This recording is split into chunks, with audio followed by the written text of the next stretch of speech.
Mwah. I'm over you. Hey sis, welcome back to my channel. I'm Kayla, and on my page we talk about self-love and self-growth. So go ahead and click the subscribe button because I promise you're gonna love it here. I feel like the one thing that's guaranteed in the life of being a female is heartbreak, at least one time in your life. If you have not experienced heartbreak, lucky for you, good thing for you. Please do not brag, because a lot of us on here have experienced heartbreak, and it's honestly one of the worst feelings in the world.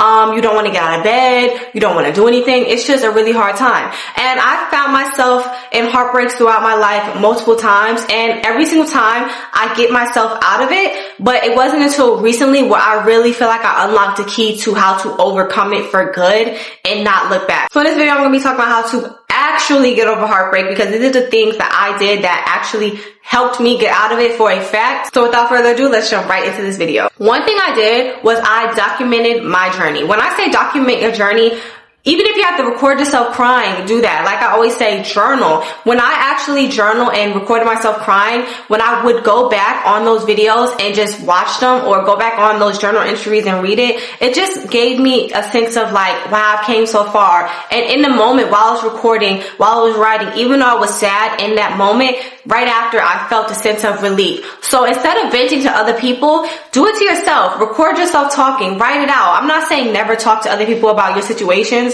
but you know, like I always say, keep some of it for yourself. And I found that it's always better for me to vent to myself, because I don't have to worry about hearing people's feedback. You know, sometimes we just want to talk and not hear people's feedback, or we want to talk and we want to have that person be on our side. And sometimes the stuff they say makes it worse. You ever talk to somebody when you're already upset, irritated, and what they say makes you feel even worse? Like, they don't even realize it. They could be on your side, but they're still making you feel worse. And I think most of the time we're just in our feelings regardless, because it's like, girl, I'm going through heartbreak right now. Just shut up and listen. But when you talk to yourself and write it out just to yourself, you don't have to worry about anybody else's feedback. You don't have to worry about getting irritated with that other person talking. All you're worried about is, okay, I got it off my chest. Regardless if I'm talking to myself or not, it's off my chest. So yeah, documenting my journey, and also just going back to look at it, you'll be like, I made it so far. I've came so far since then. And it'll remind you of, you never want to go through that again. So you will never experience that again, because you know how, you remember how it feels, and you go back and read it, or you go back and look at those videos. So that is definitely something that helped me. I'm not at the stage yet where I think I want to show myself crying on social media, but maybe the bigger I get and the more I grow, I'll show you some videos of me crying that I have, just crying over heartbreak and just sadness, just so y'all can see that I actually did these things and it actually worked. But yeah, stay tuned for that. I might do that one day. You do not need a rebound. When I tell you getting a rebound after a breakup, it's just going to repeat that same cycle. I know we want to have distractions sometimes. We want to like get our mind off of the situation, and we think that jumping to the next person is going to help. No, because if you go through that same thing with another person, you're going to still think about the person before them. So it's just triple heartbreak on top of one. I've done that before. Like, each and every heartbreak I went through, I found a rebound literally like a few weeks after the heartbreak, literally maybe a week later. And it was always ended up worse than the other situation. It was like a continuous ladder of BS, getting worse and worse and worse. And I was just piling on people in my journey that did not need to be there. So before you jump to the next person, actually take time out and heal. Understand what went wrong in that past relationship, so that way you don't make those same mistakes. And a lot of times, if we just add another person there, we're not taking time out to really understand what went wrong in the other situation. So we're just going to repeat the cycle. We're going to make the same mistakes with that person. And 9 times out of 10, the new person is always worse. Like, why is the rebound always a little bit worse than the other situation? I'm like, yo, I just piled on another heartbreak. You'll get triple, double that. So like I say, just take that time to focus on yourself. You don't need to hurry up and rush to another relationship. For what? Like, sometimes we just don't want to be alone. We're just scared to be alone. And that's how I was. I would be scared to not have someone to talk to. I'll be scared that I was going to be alone forever. You're not going to be alone forever. Taking a few months out to focus on you, to get to know yourself, is actually going to benefit you more than harm you. These men are not going anywhere. They're always going to be there. You don't have to worry about being alone the rest of your life just because you're taking a few months out to focus on yourself, sis. Like, the time you've taken out to focus on yourself without letting anybody in your space is going to actually help you get to know yourself. And the closer you are to yourself, the closer you are to God. So you'll find somebody who meets the criteria, and you'll be able to point it out faster.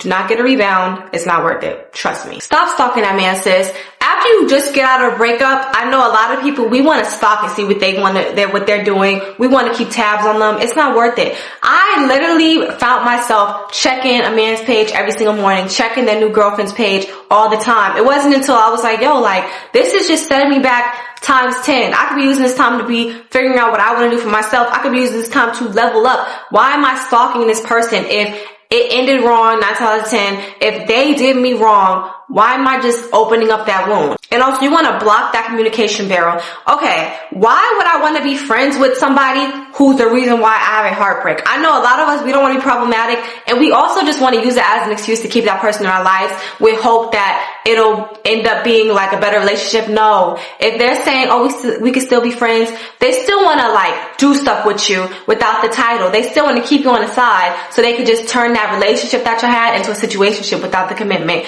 It's not worth it. If you're already trying to heal from that person, why are they still around? I am one that had that issue a lot because I always been this type of girl where it was like, I was always just trying to be cool with the dudes, and I would always be like, not a pick me. My sister always calls me pick me Isha. I'm not a pick me Isha, but I would always, just like be a little bit cool with the dudes. Like, I still want to be the friend, but it's like, no, I found that not a lot of the times it just caused me more heartbreak because I would watch them get new girlfriends. I would watch them like somebody else and just be around just in hopes that they'll be back with me or it can work out. And I'm telling you now, that's just going to be more painful. Yes, sometimes stuff works out, but let it come to you. Don't just stay around and be available for that person just to be available for that person so they could keep you in their life so you don't have to let them go. No, you know what I always say? Let it go and grow. That's another thing. We're leveling up. You cannot level up with that person who did you wrong, that person who traumatized you still around, because it's always going to trigger you. No matter how much you try to say, oh, we can still be friends, I'm over it, that's going to always trigger you. Maybe y'all can still be friends a few years later down that line, like after you really heal from it. But while you're healing, you can't still have what hurt you around you. You can't have your cake and eat it too. No, they have to go. So when it's time to level up, level up, working out, journaling, getting to know yourself, tapping into you, finding a new hobby. I always preach the same things when it comes to leveling up because that's so important when it comes to getting to know yourself. We also want to be praying in this time as well. I'm really big on praying, because I found that it's like a sense of comfort when you just pray and talk to God. And you don't even have to be Christian to pray. You can pray to whatever you believe in, whatever your belief is. It just gives you some comfort when you pray about your problems and talk to God about it. Just like how I say, talking to your phone or journaling it out. Pray and talk to God. Pray and ask God to take away that sadness, that really works. Like, ask Him to teach you from it, let you learn from it instead of giving you the sadness that you have from it. I'm telling you, these stuff does work. Another thing that really helped me when I was going through heartbreak was music. Now, not the sad music, because a lot of times we just want to sit down and listen to sad music and just cry. And that's actually good too when you just cry and let it out. But remember, try not to wallow in sadness. It's the difference between crying and being sad. Crying and letting out your emotions is actually a very healthy thing. But just sitting and wallowing in sadness, you could be sad and not cry and wallow in it. And there's a person that's crying all the time who's actually not depressed, but you're just letting out those emotions. So you want to try to differentiate the feeling of crying and sadness. But yeah, music really helps. You can listen to sad music too if you want. It's just the way to release. Music's just like, I feel like an all-around healing serum for people. I love music. I just like to sit in my room, lights off, playing music, letting out my emotions. Even if it's not sad music, just any type of music that will get me in the mood to want to get up and keep going. Also, the type of music I would like when I was going through sadness or just in general is a lot of self-love music, self-empowering music. Mary J. Blige has a lot of that. That is my girl in my head. One day I would love to meet her. That she has so much healing songs, and I always feel like in her music, she just is talking to you and she's helping you get through it. So that type of music is also really powerful. I don't think people understand how much power music has in it. So yep, healing music, Janae Eco. Try to stay away from the sad music that's deliberately about heartbreak and go towards the music that's uplifting. There's a lot of new age songs that are uplifting. Even some of these rap songs, a lot of these rappers are catering towards women. They have a lot of rap songs that's uplifting women, you were a bad chick, classy nails, French tits, these chicks can sit with you, white toes, shut down, back up and shut down, so I swear I'm feeling you. That would give me in my my mood. I'm not gonna lie, like that be making me feel like, okay, I'm that girl. Like, I'm that girl, why am I sitting over here sad? You know, like outside music, female rap, like it'll just have you like feeling like, okay, I'm not about to sit around and be sad. I might be sad, but you know, I'm not gonna sit around and be sad.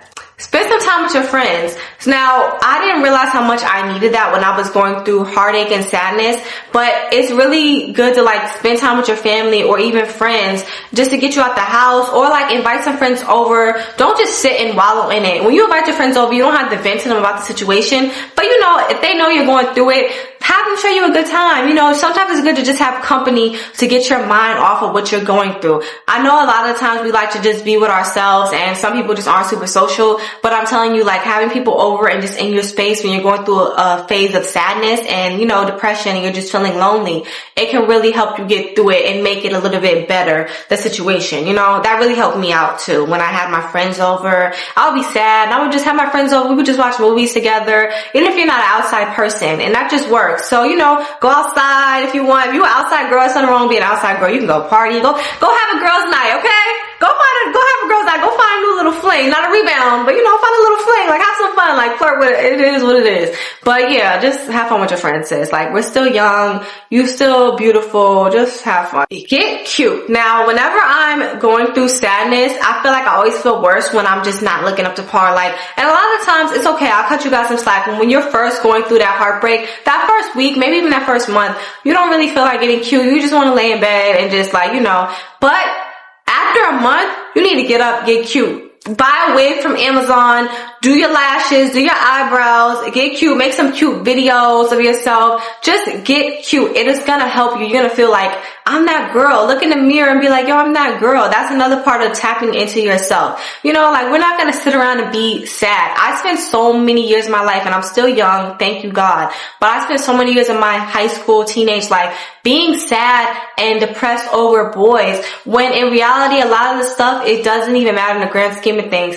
Like I said, that's who they are, boys. A real man is not going to cause you the heartbreak that you are feeling in that moment. Of course, there's up and downs in relationships, but real heartbreak, I personally feel like a real man and the person that's for you is never going to make you feel that. You could feel like up and downs. There's always going to be arguments in relationships, but like I said, no real man is going to make you feel just at your breaking point, sad and broken. That's another thing that'll make you feel better, when you know that's just not the person for you. No matter how much you like them, if they bring you that much pain and sadness, that's not really for you. It's the difference between outgrowing somebody and that person really breaking your heart. And I'm telling you, if they break your heart and bring you to that point, you just got to realize that's God's way of telling you that that person is not for you. That could be God's protection. Someone else's rejection is always God's protection. I've been through that so many times. I tell you guys stories all the time, like that car accident situation. When that guy had a girlfriend, was living with a girlfriend, it was always just protection on my end. No matter how sad I was over it, when I sat down and was talking to God,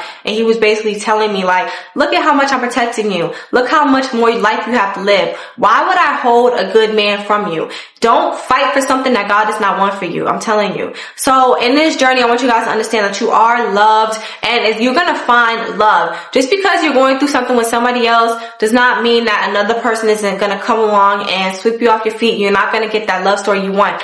You are going to get that love story that you are looking for. You're going to get that man that you want, the man of your dreams, the love you want. But first, you have to give that love to yourself. So take these tips and really heal. And then, you know, put yourself back on the market. Someone's going to come to you. You're beautiful. You're a beautiful woman. Who wouldn't want to come to you? Don't sit and wallow in that sadness, sis, and just don't let it get to you. It was on my heart to make a video like this because I just really understand how prevalent and how important mental health is. And a lot of the times, getting out of a relationship can really dampen your mental health and just make you feel like you're not worthy, you're not enough. You could be the most confident person in the world. A lot of times these men can make us feel like nothing, you know, especially with how they act. So I just want you to know that you are beautiful and you can get through this. This is just a mini part of your journey that you're going to come out stronger and happier than ever. So yep, that was it for today's video. Don't forget to like, share, comment, and subscribe. And I'll see you guys next time. Bye.